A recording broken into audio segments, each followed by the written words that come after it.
ဒီနေ့ပြောပြပေးမှာကတော့အတတ်ပညာတစ်ခုဤတန်ဖိုးဆိုတဲ့ပုံမြင်လေးပါဗျာဟိုးရှေးခါတုန်းကရွာတရွာမှာတာမီနုရောနေထိုင်ကြလေတယ်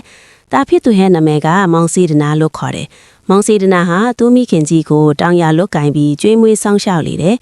မောင်စီဒနာဟာမိခင်ကြီးကိုဒီထပ်ပို့ပြီးချမ်းချမ်းသာသာပြည့်ပြည့်စုံစုံနဲ့နေစေခြင်းပေမဲ့အခုထပ်ပို့ပြီးသူ့ဘဝဒိုးသက်အောင်ဘယ်လိုလုပ်ရမလဲဆိုတာကိုစဉ်းစားမရအောင်ဖြစ်နေပါတယ်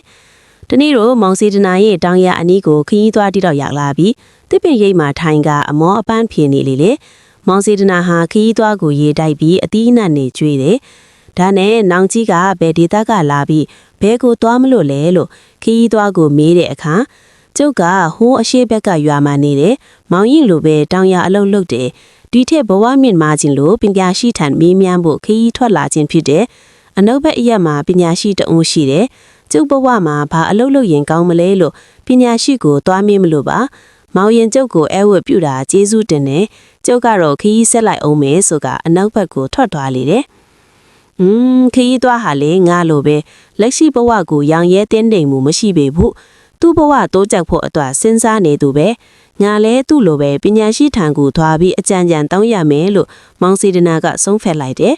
သူ့အမေစားတော့ဖို့ကျလစာရိခါနာထင်းတီတို့စူဆောင်းပေးခဲ့ပြီးပညာရှိထံမှအကြံဉာဏ်တောင်းဖို့အနောက်ဘက်အရက်ကိုထွက်လာခဲ့တယ်လန်ခီမှာမောင်စီဒနာဟာတဲအိမ်တစ်ခုကိုတွေ့တာကြောင့်အဲ့ဒီတဲအိမ်ထဲကိုဝင်လာပြီးကြည့်လိုက်တယ်အဖိုးအိုတူဟာမီးဖို့ဖိုးပြီးတန်ပြားတွေကိုတူကြီးနဲ့ထုနေတာကိုတွေ့လိုက်ရတယ်အဖိုးခမညာကျွန်တော်ကခရီးသွားတယောက်ပါရေစာလုံးလို့ရေတစ်ခွက်လောက်တိုက်ပါခမညာမောင်စေတနာရဲ့စကားပြောတန်ကြောင့်တူထုနေတဲ့အဖိုးအိုကလှည့်ကြည့်လာရင်တူထုနေတာကိုတော့မရပ်ဘူးမောင်စေတနာကအဖိုးခမညာရေစာလုံးလို့ရေတစ်ခွက်လောက်တိုက်ပါခမညာအဖိုးအိုကတူကိုစက်ကထုပြီးမှရက်လိုက်တယ်သူထုနေတဲ့တန်ပြားကိုလည်းရဲရဲနေနေတဲ့မီးပိုထဲကိုထည့်ထားလိုက်တယ်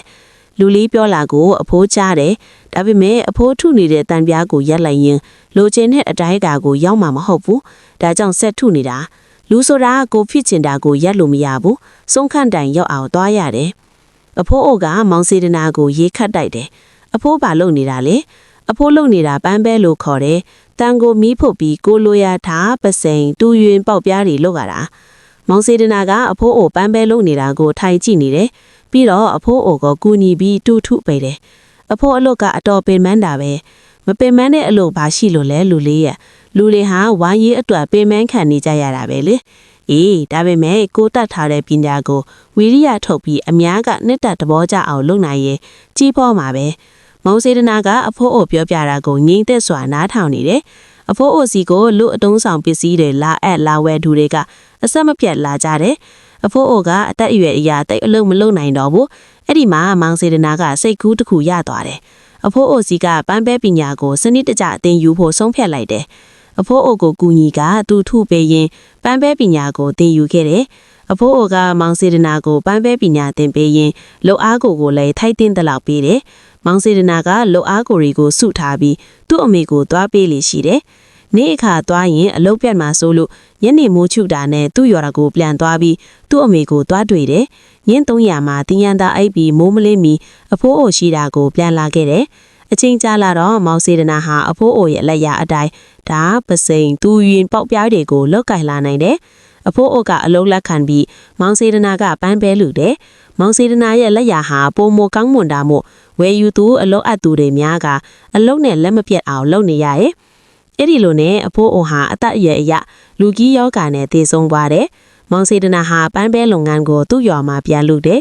မောင်စေတနာရဲ့ပန်းပဲလက်ရကောင်းမွန်တဲ့တဲ့ရင်ကတနေ့လုံးကိုပြန့်နှံသွားတာကြောင့်မောင်စေတနာရဲ့ပန်းပဲလုပ်ငန်းဟာတပည့်တပန်းတွေနဲ့အလုပ်သမားတွေနဲ့လုပ်ငန်းကြီးတစ်ခုဖြစ်လာခဲ့တယ်မောင်စေတနာဟာသူ့အမေကိုပြည့်ပြည့်စုံစုံကျွေးမွေးပြုစုခွင့်ရသွားလို့ဝမ်းသာနေရှာပါတယ်